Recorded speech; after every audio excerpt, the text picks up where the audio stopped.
আসসালামু আলাইকুম ওয়া রাহমাতুল্লাহি ওয়া বারাকাতুহু। কেমন আছেন আমার আদরের কলিজার টুকরা আপুরা?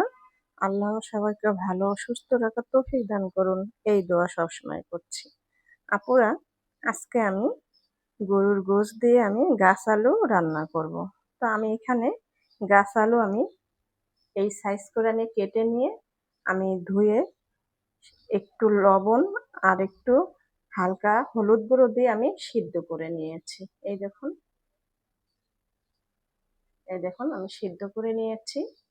আর আমি এখানে গরুর গোশত আমি একটু হালকা লবণ ও একটু হলুদ গুঁড়ো নিয়ে আমি সিদ্ধ করে নিয়েছি। আমি দুইটা দিয়েই আমি রান্না করব, গরুর গোশত ও গাছ আলু।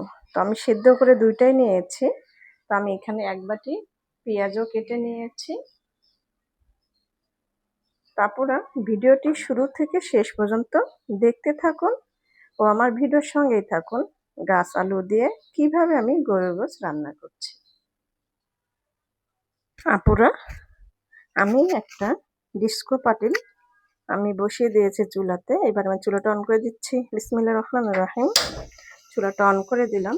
এবার আমি এক বাটি পেঁয়াজ আমি কেটে রেখেছি, আমি দিয়ে দিচ্ছি।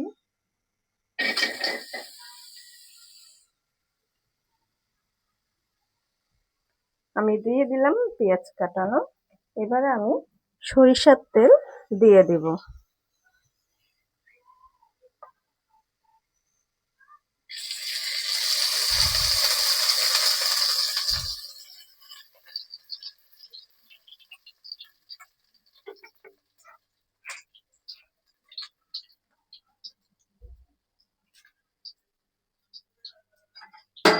সরিষার তেল দিয়ে দিলাম।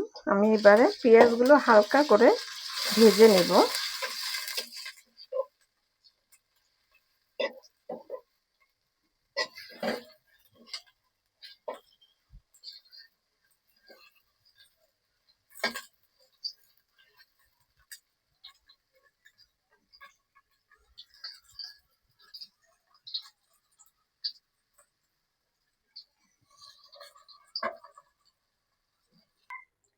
আমি পেঁয়াজগুলো হালকা করে ভেজে নিলাম। এবার আমি দিয়ে দিব একটু লবঙ্গ, দারচিনি ও সাদা এলাচ দিয়ে দিচ্ছি।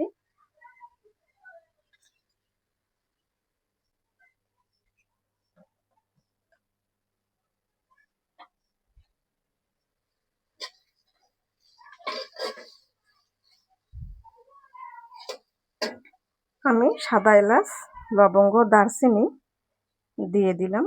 এবারে দিয়ে দেব পেস্ট করা মশলা। এখানে আমি রাঁধুনি গরম মশলা দিয়েছি, মরিচের গুঁড়া দিয়েছি, আদা রসুন বাটা এবং হলুদ গুঁড়ো ও লবণ সবকিছু আমি দিয়ে পেস্ট করে রেখেছিলাম।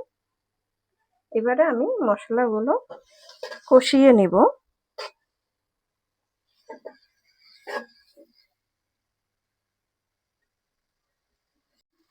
মশলাগুলো কষানো হয়ে গেছে।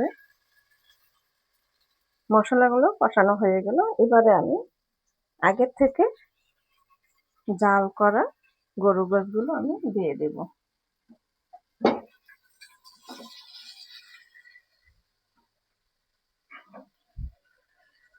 আপুরা, গরুর গোশত এইভাবে আগে একটু জ্বালায়া নেবেন, নিয়ে আপনারা এইভাবে গাছ আলু দিয়ে রান্না করবেন, তাহলে খেতে কিন্তু অসম্ভব মজাদার।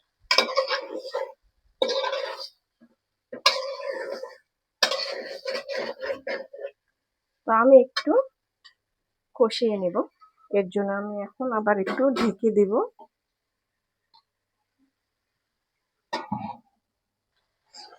আপুরা, গরুর গোশত আমি কষিয়ে নিলাম, আর দেখুন উপরে তেল উঠে গিয়েছে, কত সুন্দর মাশাআল্লাহ একটা কালার হয়েছে।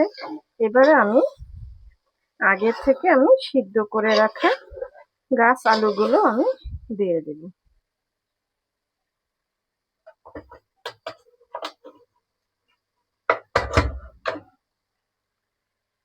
আমি গাছ আলুগুলো দিয়ে দিচ্ছি। আপুরা, এই গাছ আলুগুলো কিন্তু আমাদের নিজের বাড়িতে বুনানো হয়েছে। একদম মাটির নিচে যেগুলো হয় পাতাগুলো দেখতে একদম পান পাতার মতো দেখতে। আর এটা আপনারা যদি গরুর গোশ দিয়ে এইভাবে রান্না করে খেয়ে দেখেন তাহলে অসম্ভব একটা মজাদার তরকারি হবে। পরিবারের সবাই খেতেই পছন্দ করবে।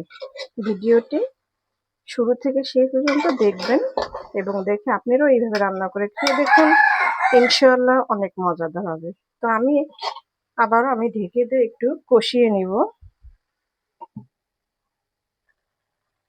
আপুরা, আমি গাছ আলু দিয়ে গরুর গোশ কষিয়ে নিচ্ছি। এবারে আমি কয়েকটা কাঁচামরিচ দিয়ে দিব, আস্ত কাঁচামরিচ।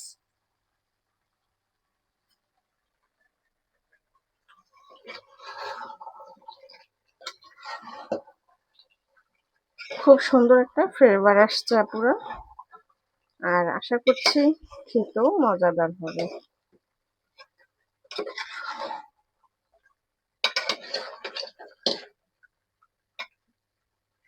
তো আমি আবারও ঢেকে দিয়ে আমি আরেকটু কষিয়ে নিব।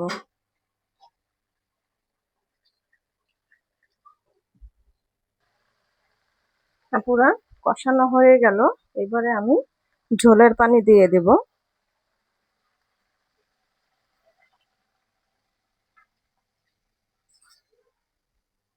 দিয়ে দিলাম ঝোলের পানি। আমি এবারে তরকারিটা বলক উঠিয়ে নামিয়ে নেব। দেখুন আপুরা কত সুন্দর মাশাআল্লাহ একটা কালার আসছে, আর খেতেও ভালো লাগবে ইনশাআল্লাহ। তো আমি এবারে বলক উঠিয়ে নামিয়ে নেব।